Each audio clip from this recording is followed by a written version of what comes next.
The Gopher Coaches Show is presented by Window Concepts and Affinity Plus Federal Credit Union. Now, it's the Gopher Coaches Show with Dawn Plitzuweit and Ben Johnson. Yeah, we're rising up. Welcome in to the Gopher Coaches Show. I'm Ahmad Hicks, joined alongside KFAN's Justin Gaard and Gopher women's head basketball coach Dawn Plitzuweit. First, Happy New Year. Welcome to the show for the first time this season. How are things going for you? Yeah, Happy New Year as well, Ahmad. Justin, good to see you again. We get to see each other quite a bit. A lot, right? That's right, that's right. Well, we're getting better. That's a good sign. That you guys are improving. getting better. Speaking of getting better, your 400th victory as a head coach. What does that mean to get to that mark and reach that milestone?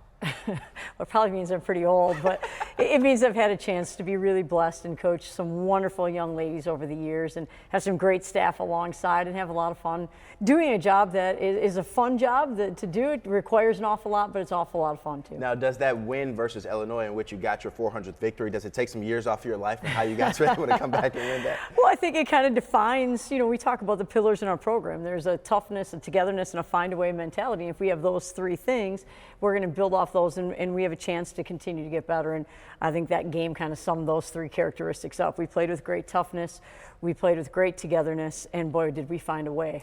Well, and part of toughness, I would imagine, is defense. And your defense has really, from my perspective, kicked up a level here the last three games. Three very different matchups, Penn State, Wisconsin, and then, of course, Illinois. What's been the key to those just great defensive efforts? Well, certainly we're a lot better than we were last year because we understand at a higher level. I think we're more disruptive. We understand how to help and when to help, and we're also getting into spots that puts us in a spot where we're a little bit uncomfortable because you have to make educated gambles, really, to some level to help and then get back. And maybe I should stay a little bit longer. Maybe I should get back a little quicker depending on who I'm guarding. But the great part is the maturity of our young ladies and the development has continued to grow and continue to rise. But it takes a great deal of toughness to be good defensively. And you're doing it again without a couple of key players. Mara Braun injured earlier in the season, Taylor Woodson shortly thereafter. A year ago, we talked about injuries a lot on this show, right? But you've been able, I think, to weather that storm probably better than a year ago. What do you think has led to you guys being able to kind of weather those injuries? It would be nice to have a different storyline, wouldn't it? Right, it would be. That'd be a lot better. But the reality is, I believe that we have better depth, so that has helped us with some of that.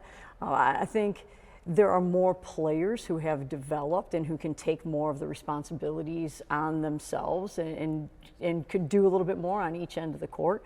That has helped us a great deal. And, I think, again, just our overall understanding has increased. So all of those kind of combined, we talk about the aggregate of marginal gains. Do a lot of things just a little bit better and continue to grow. Coach, how devastating is the blow with not only just Mara Braun, but Taylor Woodson specifically, first year here as a Gopher, was having somewhat of a great season and then suffers that injury?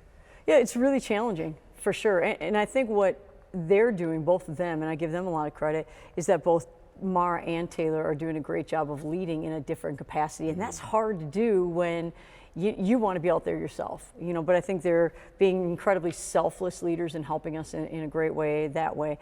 At the same time, it's really challenging, but other players have to step up, and it's a little cliche, but that's really the truth. And the good part is we have young ladies who have accepted that challenge in a way, have embraced that, and are doing that right now. One of the newer players, Annika Stewart, gave you a big lift, I thought, off the bench against Illinois as well. She's given you a big lift, I think, all season long. So coming out of the transfer portal, coming from Nebraska, what has she meant for your team this year? Well, certainly everyone looks at she's able to really shoot the basketball at a high level, and that creates some mismatch opportunities.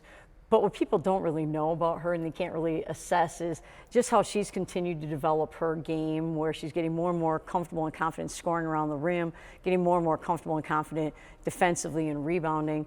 But what she also is as an experienced player in the Big Ten, and she's been a great voice and a great leader for us. Well, all right, when you talk about that veteran experience right there that you're getting from Annika Stewart, let's talk about the young gun that you have in Tori McKinney, having to step up, assume a starting role now, and it just seems like she's just a seamless transition into playing college basketball. Just got voted the Big Ten Freshman of the Week, the U.S. Basketball Writers Freshman of the Week last week. I mean, what has she meant to your program early on?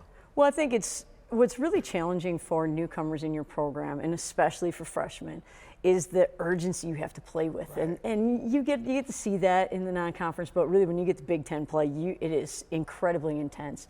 And that's really where a lot of newcomers struggle with, that incredible intensity. And she doesn't struggle with that. That's how she plays. That's how she competes. It's why she's doing what she's doing at this point in time.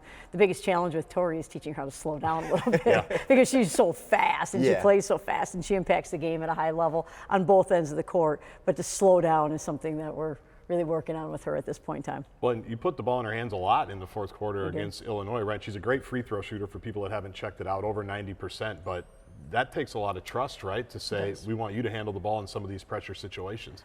Well, you look at matchups at that point in time, and we felt like she's someone who can create by getting to the rim, but she's also done a really good job of making decisions in that capacity where a lot of newcomers struggle with that. When they kind of predetermine, I'm going to get all the way to the rim, regardless of what happens, regardless of how many people are there, that's where I'm going. And she's done a good job of making reads and making decisions. And I thought one of the biggest plays she had all season was when we came to her, we put her back in the second quarter against Wisconsin. Our offense was struggling a little bit, and we told her, you can't pick up a third foul, you have to be really, really smart. And she drove really hard, and they came over to take a charge, and she skipped past it across the court, and I thought, that's a big time play. But I did not see it happening that way. In my mind, watching that whole thing happen, I thought she was going to run the kid over. But to her credit, and certainly for us, it was a great thing. She's listening to you. Well, I don't know if she was or not, but she made the right play at that point. She didn't want to sit out. There you go. She would have hit the bench. That's probably a good point. Someone who has not sat out the last two games is our guest today, Grace Grocholski. She's going to join us on set next segment, but 40 minutes each of the last two games. So steady. It just seems like no matter how sped up things are, she's at her own pace. She's going to make good decisions. What have you seen from her in year two? Well, and I think you're exactly right. Steady, composed, that's exactly who Grace is. And it's strange to call her Grace. So Gigi is what we call her.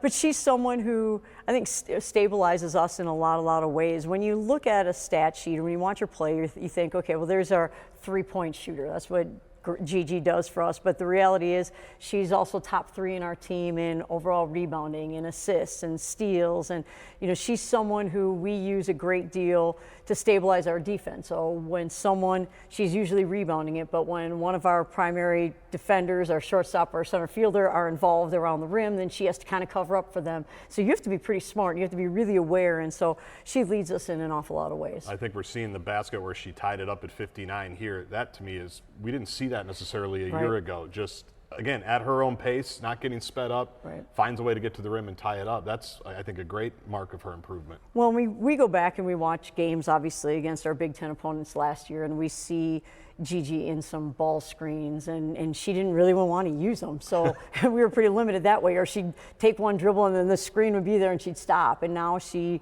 late in the game, we gave her the ball and she attacked and she took her time and she got to the rim and she scored. She posted up quite a bit in that game. And so just her overall growth is something that is really important. At the same time, she's growing on the defensive end because we're asking more out of her defensively to guard different types of players, and she's really responded well to that as well. Coach, we always hear with new teams and new players that you guys have to adapt to a new style, or coaches have to adapt to their new team. What have you changed about your coaching philosophy the last couple of years to fit in with the University of Minnesota and how you want this program to be in the next couple of years? Well, I think we've changed in a couple of different ways. One, probably the biggest way is how we defend some of the actions. I'd like to maybe extend a little bit more, and maybe front a little bit more, or maybe, go double some ball screens. But the Big Ten is a conference where teams score at an incredibly high efficiency, and then the more extended you get, the harder it is to rebound sometimes. And so we've changed a couple of those type of things, some smaller kind of intricacies at that point. You're undefeated at home. We see the graphic there. For my money, the last 2 games in Big Ten play, there's been a different buzz, a little bit of a different jump. Certainly they helped you, I thought, down the stretch against Illinois. So how have the crowds been kind of so far this season? How important are they moving forward? Like you said, a lot of good teams are coming through the barn this year. Well, there are. The Big Ten is the best conference in the nation, and so we need the fans to give us that zip, that pop, that energy, that juice, and they've been great for us. And so this is our public service announcement. The more fans we can get, the better it helps us, and it's a lot of fun for everybody involved in that point in time because it gets loud in the barn. Yes, it really does. And I thought in the Illinois game, late in the game, it got so loud that it was hard for anyone to hear besides the players that were on the court, which is really, I thought, maybe what elevated our game too, because then the players on the floor had to communicate with each other at a really high level, started to build that togetherness, that trust, and then all of a sudden, we defended a little bit better and we scored a little bit better. So the louder the fans are, the better maybe our team plays too for that reason. I want to ask you a question about the fans, because the last couple of years that I've been here, it just seems like there's not a lot of attendance at these games for the women's basketball team, but it's continually growing, like JG just said. How do you tell your team to keep that composure when there are a lot of fans or they are in a hostile environment that they're not used to maybe? Well, and I think our players have done a really good job of playing in that composed, poised setting, and they are a team that really late in the game against Illinois, we said this is when it's important to be a player-led team. You're not going to hear us at this point in time. Take it over. And I thought our young ladies do that in practice. We try to step back and ask them what needs to be fixed. Because in the game of basketball, we have 4 timeouts to call. Right. 4. And in women's basketball, you can advance the basketball, so you're trying to save as many of those as possible for the end of the game. So during the course of practices, during the course of games, we try to have our players problem solve and then fix things kind of on their own to the best of their ability. Well, and fans appreciate, I think, the effort as well. And I think about, Annika taking a charge, Mallory taking a charge. I think they love watching Mallory play in general because she's all over. That's one player we haven't talked about. Got her first double-double against Illinois. Had been floating around it for like 2 months, right, with 9 and 8, 10 and 8, whatever. But she just seems like someone who's doing so much for you.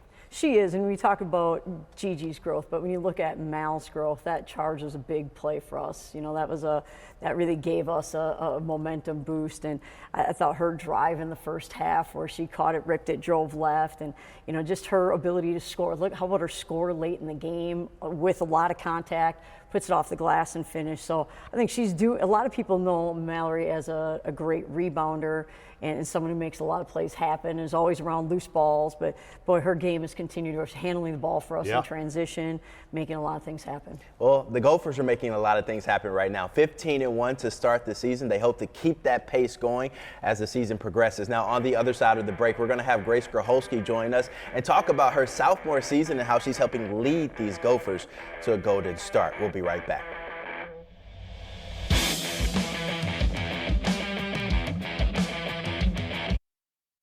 You're watching the Gopher Coaches Show. Yeah, we're rising up.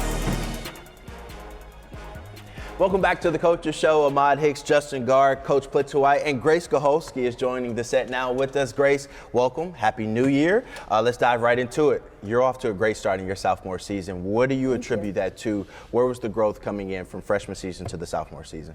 I think just being more confident and, again, knowing that we're going to try and be a player-led team and doing whatever I can to help in that way.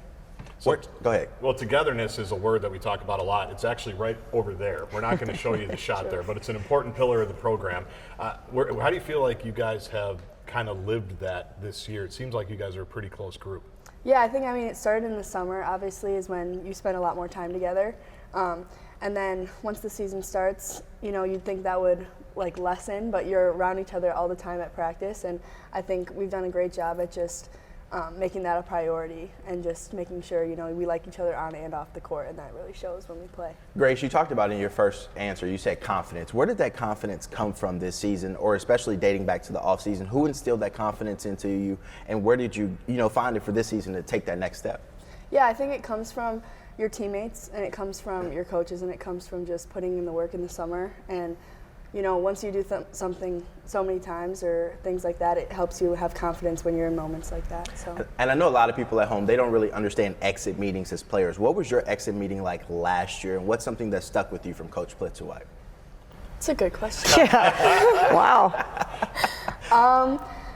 I think we talked a lot about the leadership part of it, and just how she wanted to have me step up more vocally, and I think that's something that I've been trying really hard to do and more consistently than I did last year. So, Coach, we joke about she hasn't left the floor the last 2 Big Ten games. So you have a lot of players on this team, as we talked about in the first block. So what has made her kind of indispensable in these last couple of games? And obviously she played a lot of minutes as a freshman a year ago, but play 40 minutes to say Grace is going to stay there, that says a lot about how you feel about her. Well, I think her versatility and her understanding. So versatility, a lot of people think of, well, you can shoot threes, you can drive to the basket, you can post up, you can get rebounds on the offensive end, but there's also a defensive versatility for us. And like we talked about earlier, when different players are at the rim, she has to assume different transition defense responsibilities. When she's in the game, sometimes she's guarding a shooting guard, sometimes she's guarding a driver, sometimes she's guarding more of a forward or a post type of kid, and she has to be a rebounder in all those situations and understand and then help communicate with her teammates. So that's asking an awful lot out of one player to do all those things and kind of cover up in a lot of different ways, and I think certainly she does that at a high level. Grace, how hard is that transition from high school to college and learning to defend at a high level, at the Division I level?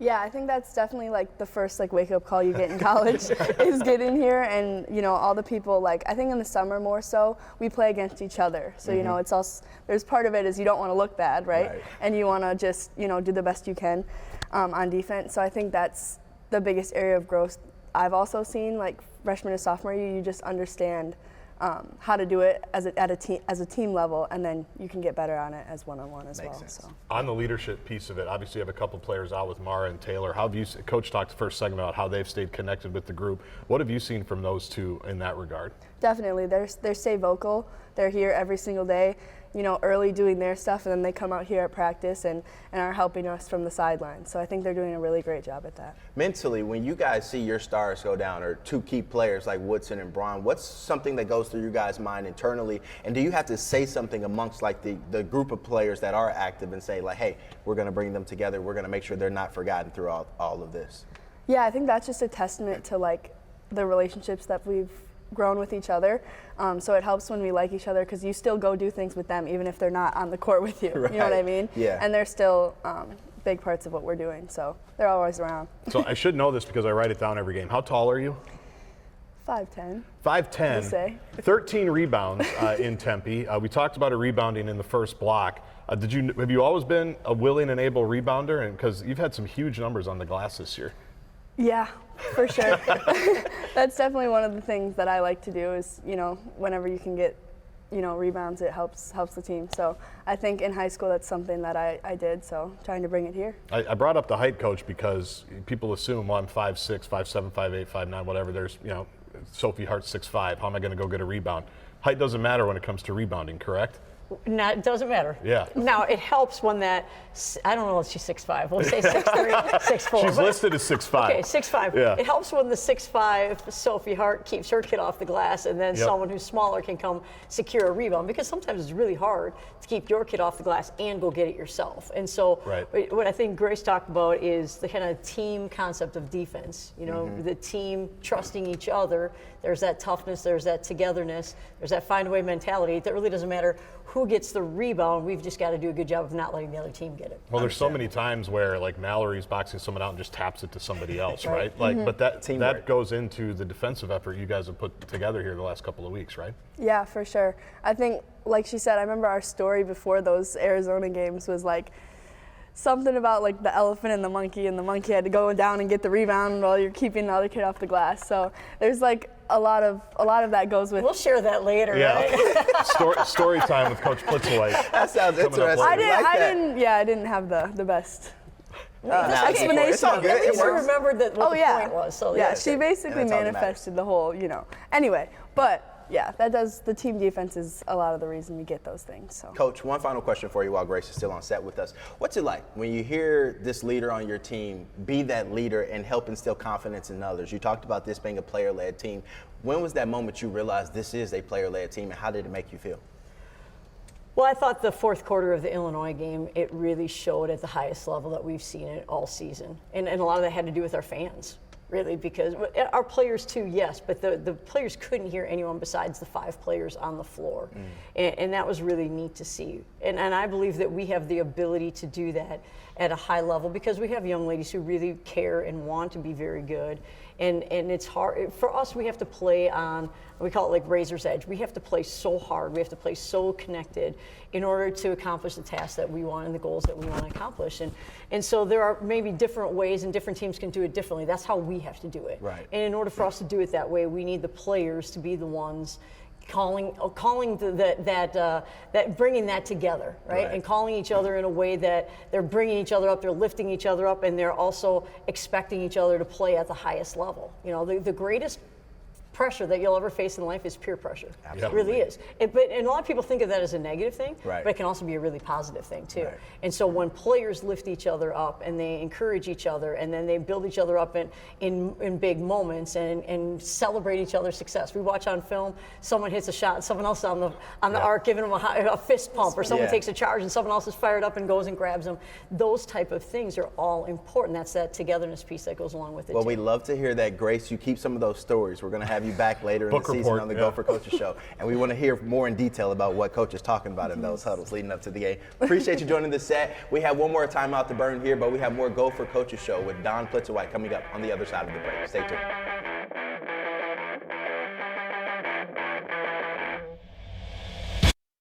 Welcome back to the Gopher Coaches Show.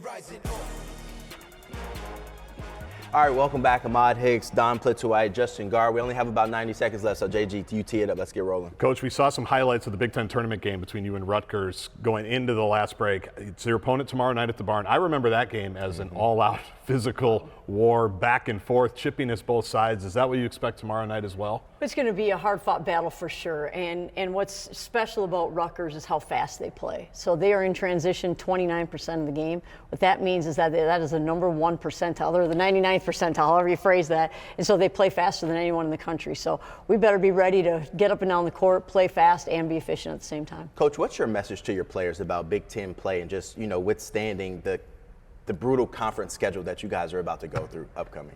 Well, every moment matters. Every little thing you do contributes to our readiness, or maybe not our readiness, whether that's nutrition, to sleep, to all those type of things, recovery, taking care of your bodies. And we talk about that in the summer. We're really trying to build strength and build that mentality and build the skill and all those type of things. And then you got to continue to build it throughout the course of the year, but you need a great base going into it. So it's not just, okay, now we have to ramp it up. No, it's everything that you do up to get ready for it. All right, well, the Gophers host Rutgers tomorrow. Coach, good luck. We'll see you in a couple of weeks more on the Gopher Coaches Show. So that's Dawn Plitzuweit, Justin Gaard. I'm Ahmad Hicks. We'll see you all in a couple of weeks. Have a great